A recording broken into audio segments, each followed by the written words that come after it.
Login failed on Yodlee Finance Fix. You tried to log into a financial app powered by Yodlee, maybe Mint, Personal Capital, or another aggregator, and suddenly login failed. Most people assume their credentials are wrong, but the real cause is usually hidden in the data connection between Yodlee and your bank. Here's how to fix it in minutes. Step 1.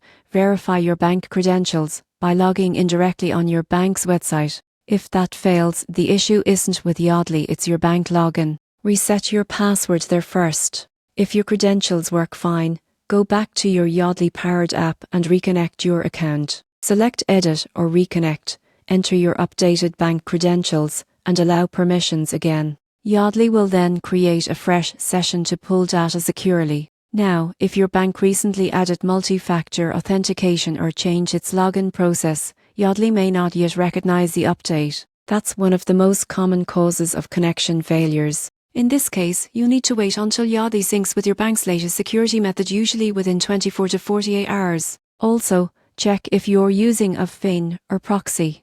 Yodlee systems flag unknown IP addresses as potential fraud risk, causing automatic login denial. Disable the VPN and use a trusted network. On mobile, outdated app versions can also trigger failed logins. Update both your financial app and your device operating system to maintain compatibility with Yodlee's secure IPs. If you're still having trouble, clear your app cache or reinstall. Hashed login data from old sessions can conflict with new credentials. Finally, keep in mind that Yodlee connects to over 16 institutions, and sometimes specific banks experience short outages in their API connection. These are temporary. Your login should succeed once the link is restored. So next time your Yodlee Finance login fails, don't panic. Check your credentials, update your app, and reconnect securely. Within minutes, you'll have your financial data syncing smoothly again, just the way it should be.